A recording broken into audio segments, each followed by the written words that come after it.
Le vendredi 9 janvier, Madame le maire a accueilli par un temps froid et verglacé les courageux coexiens venus assister à la cérémonie des vœux. Madame Marietta Trichet. Dominique Michaud, premier adjoint, a profité de l'occasion pour féliciter Madame le maire, récemment promue chevalier de la Légion d'honneur.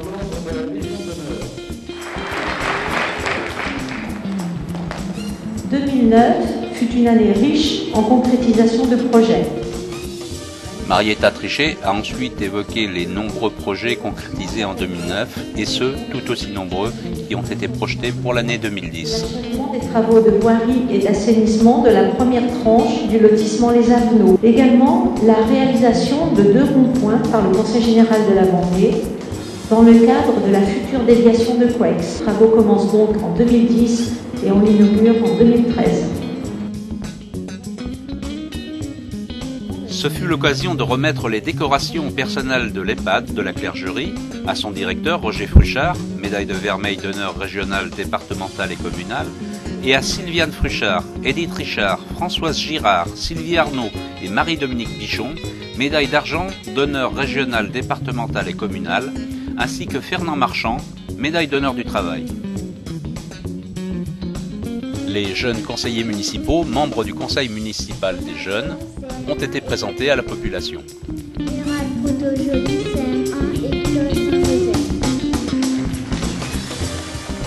Les lauréats du concours des Maisons Fleuries ont été récompensés. Toutes nos félicitations aux gagnants et remerciements à messieurs Michel et Denis Neveu pour leur fidélité à ce concours. Le premier prix a été décerné à monsieur André Gendre, le deuxième prix à madame Thérèse Joly et le troisième prix à monsieur Gérard Grolot. Les reines 2010 se sont présentées Morgane Barito, Miss Coex, Noélia Gonzalez, première dauphine, et Estelle Plantive, deuxième dauphine. Au cours d'une cérémonie conviviale, Madame le maire a présenté ses vœux aux élus, au personnel et à celui de l'EHPAD de la Clergerie. C'est ensuite Mélanie Saunier, directrice générale des services de la commune, qui a offert ses meilleurs vœux. Et enfin, Roger Fruchard, directeur de l'EHPAD de la Clergerie, qui a exposé sa vision du bonheur. Le bonheur, c'est réaliser ses rêves, faire en sorte que la vie ait un sens. Sa quête justifie la science, les arts, l'économie, la politique et la philosophie. Le cabinet SCE Maître d'œuvre a présenté aux élus son analyse des offres pour la construction de la station d'épuration Mouillebec avant l'audition des candidats. Le groupement d'entreprises retenu est SOR EGDC. Les travaux ont démarré début septembre 2010 et doivent s'achever en avril 2011 pour une mise en service en juillet 2011. Les travaux du giratoire prévus en remplacement des 2 tours à gauche pour accéder au pôle technique Odyssée se sont achevés en janvier 2010. Quelle fluidité retrouvée! Vous êtes conseiller municipal d'une commune, la commune de Coueix, d'une commune.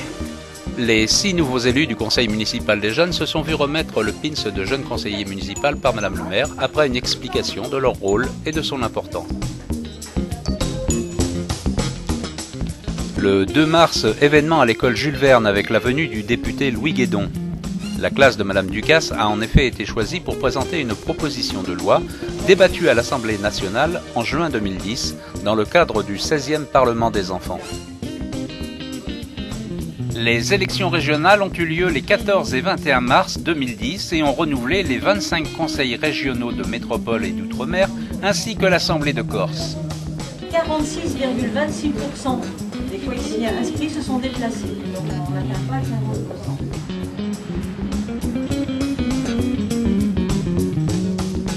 Le 18 mars, le président du Conseil général de la Vendée, Philippe de Villiers, a tenu une conférence de presse à Coex pour le démarrage des travaux de la déviation de Buron. Avec vous et grâce à vous, de mettre en œuvre un projet qui s'appelle le plan routier 2010-2020 et qui vise, entre autres, à faire sauter les points noirs. Le week-end de Pâques sonne l'ouverture de la saison touristique au Jardin des Olfaxis. Pour la traditionnelle chasse aux œufs, les enfants étaient accompagnés de leurs parents, papy et mamie.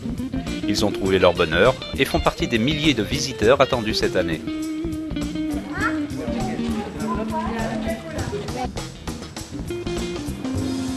Comme tous les ans, les agents municipaux ont veillé à l'embellissement du centre-bourg. Une fois de plus, celui-ci est particulièrement réussi.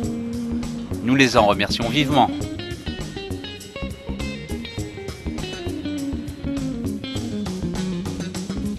La première tranche du lotissement des Avenaux est désormais viabilisée. Les constructions ont ainsi pu commencer et les premières seront livrées début 2011.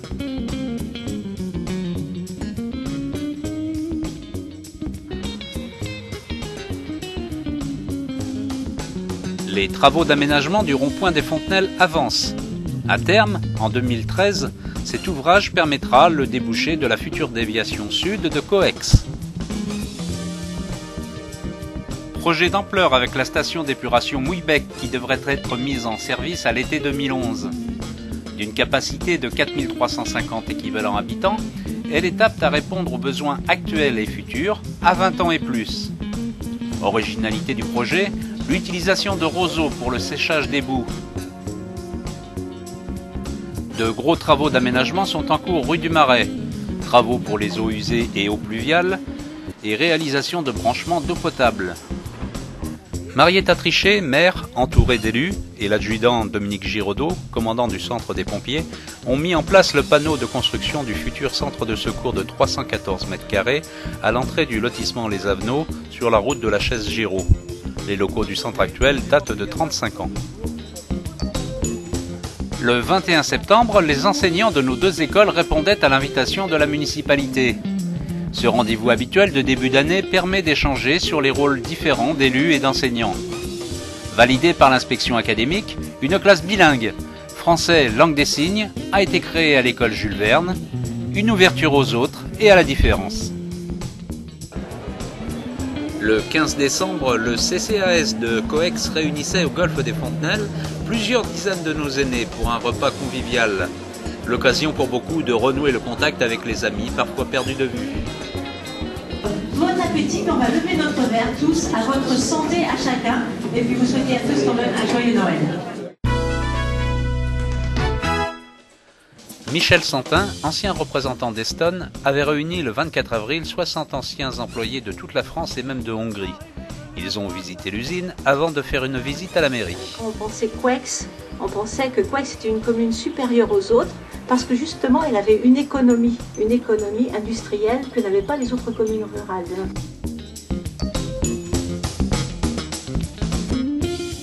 La commémoration du 8 mai a été l'occasion de mettre à l'honneur 13 récipiendaires. L'amiral Bonneau a remis 4 médailles commémoratives des opérations d'Afrique du Nord à Albert Berthomé, Gilbert Bouchereau, Jean Bouchereau, Jean-Luc Favreau. 3 titres de reconnaissance de la nation ont été remis à Bernard Mornay, Guy Rondeau, Paul Elino. 2 croix du combattant à Bernard Garnier et René Tarade. Enfin, René Charrier, Ismaël Tougeron, Clément Babu ont reçu des mains de Madame le maire le diplôme d'honneur aux combattants de l'armée française de 39-45, en reconnaissance de leur action pour la France. Le même diplôme sera remis à Henri Cyr sur son lieu de résidence.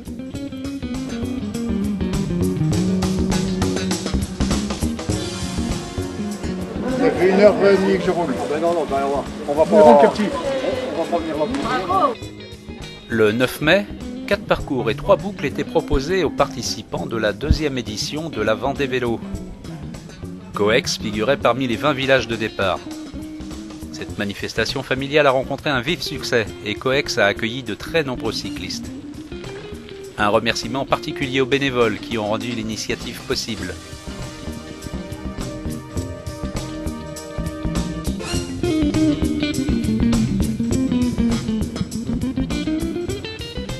L'association Handi Espoir, qui a permis la mise en place de centaines de places d'accueil pour les personnes handicapées et est à l'origine de nombreuses initiatives, aura désormais son siège à Coex, dans l'enceinte du pôle Odyssée.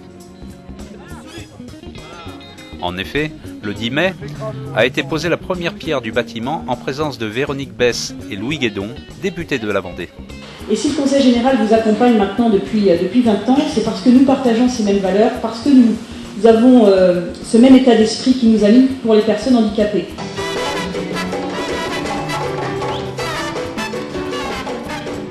La commune de Coex a accueilli le 28 juillet le groupe Mas Barro, jouant de la musique latine et de la salsa. Cette musique entraînante a permis à près de 500 personnes de danser sur la place Clémenceau.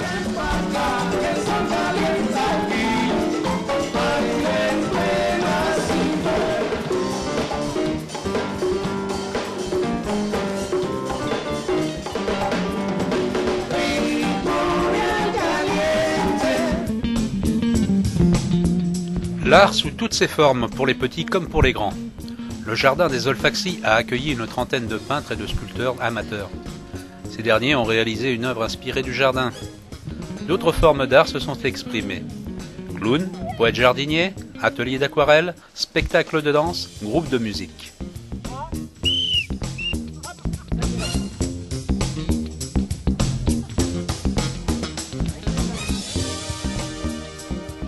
Le 21 août, 2 matchs de gala étaient organisés au stade Montebello, au profit de l'association Handi Espoir.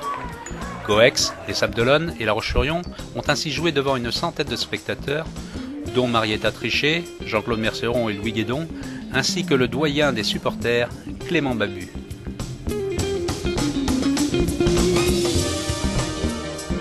Résidente à la Clergerie depuis 3 ans, Renée Fumat, née le 24 août 1910, y a fêté son 100e anniversaire. Native de Poulaine, dans l'Indre, près de Valençay, Renée a été chroniqueuse sportive au journal Centre-Éclair. Les maires de la Chapelle-Hermier et de Coex sont honorés de leur présence, le goûter, en relatant le parcours du siècle de Renée. Lors de la fête de l'art, organisée par le Jardin des Olfaxis en août, 23 tableaux et 6 sculptures, notamment une en métal, ont été réalisés sur le thème du voyage et des insectes vus du jardin. 4 résidents du Val-Fleury y ont participé en ayant au préalable suivi des cours. Marion, Annette, Jonathan et Gaël. Le 13 septembre, Marietta Trichet, maire, présidente du CCAS, a inauguré de nouveaux locaux à la Clergerie en présence de Véronique Besse, députée, présidente de l'Action sociale au Conseil général de la Vendée et de maires de communes environnantes. Une plaque a été découverte au nom de Roger Fruchard, ancien directeur disparu cette année, auquel Marietta Trichet a rendu un vibrant hommage. Le 26 septembre s'est déroulée une journée de la paroisse pour dire au revoir et merci au curé Raymond Gilbert et au père Albert Pouvreau, à Coex depuis 11 ans et qui nous quitte. Ce fut l'occasion de célébrer la bienvenue au père Bernard Rocheteau, doyen et curé de la paroisse, et au père Michel Bocquier, coopérateur et résident à Coex. À l'occasion des cérémonies du 11 novembre, 6 décorations ont été décernées. Les titres de reconnaissance de la nation ont été décernés à Eugène Barbeau, Jean-Luc Favreau, René Leget et André Trichet. La médaille commémorative a été attribuée à Bernard Mornay et l'insigne de porte-drapeau remise à Jean-Paul Charbonneau.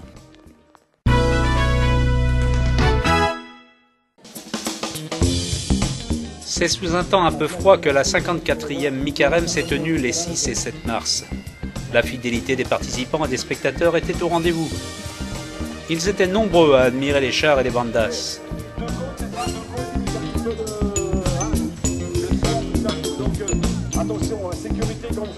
Jean-René Garando, président du comité des fêtes, s'est dit honoré d'avoir encore ce genre de fête et de voir la joie de l'ensemble des bénévoles.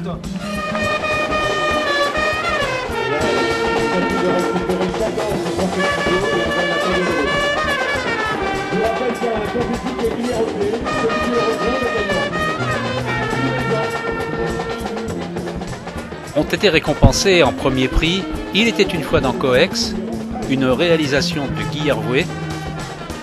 En deuxième prix, « Le loup et les 3 petits cochons », une réalisation du Foyer des jeunes. Et enfin en troisième prix, « Astérix le Gaulois », une réalisation du Palais Club coexien.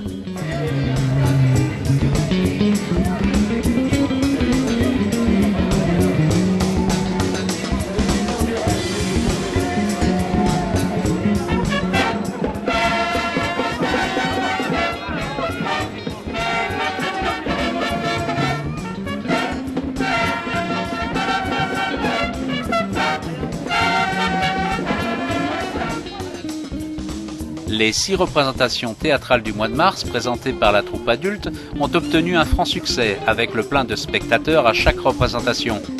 L'une d'elles, plus particulièrement organisé pour la lutte contre le cancer, a permis de récupérer 600 €. Ah, vous ne croyez pas, c'est bien dire. Seul était censé ne pas être dans l'auberge au moment du crime. Non. Le 5 avril, la 11e édition des randonnées proposée par l'association des parents d'élèves de l'école Saint-Joseph a rassemblé près de 900 participants, à pied ou en VTT, et ce sur plusieurs circuits.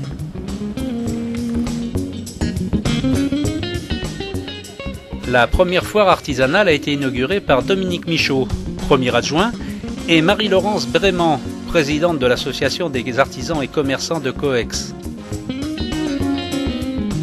Ces 2 journées ont permis aux artisans et commerçants de Coex de se faire connaître, mais aussi d'échanger entre eux. Une expérience à renouveler.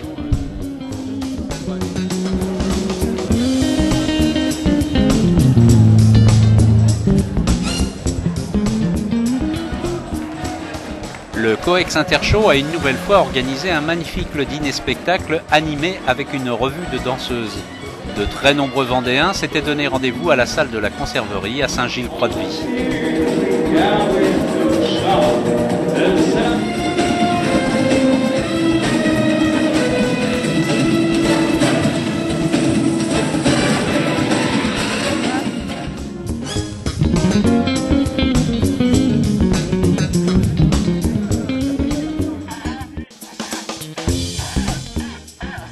La traditionnelle course de l'éponge avait réuni le 1er août plus de 128 cyclistes venus de métropole et d'outre-mer, et ce devant un public nombreux et fidèle. Félicitations au cyclosport UFOLEP de Coex.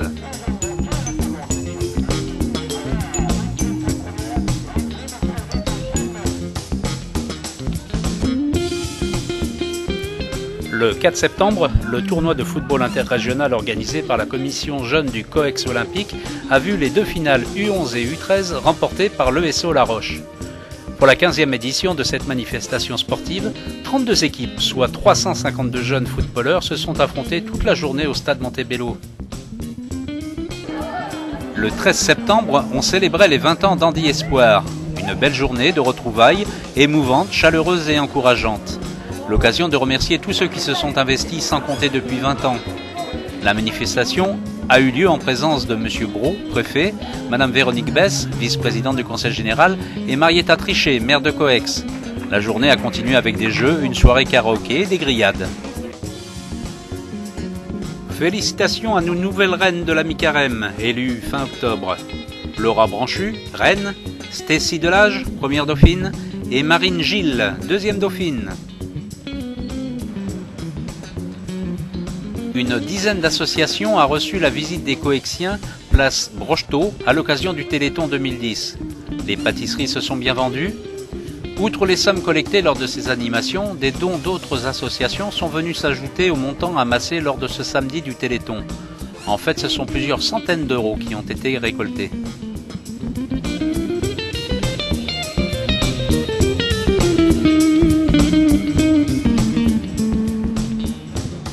C'est désormais un rendez-vous attendu chaque année par les Coexiens. L'association des artisans et commerçants coexiens proposait le 18 décembre un stand de vin chaud sur la place Clémenceau. Le Père Noël était également de la partie pour régaler les enfants et les parents. Ce même 18 décembre, l'association des anciens combattants de Coex tenait son assemblée générale salle de la Clergerie. L'occasion de revenir sur une année d'activité, mais aussi de rendre hommage aux adhérents disparus cette année ainsi qu'aux forces françaises engagées un peu partout dans le monde.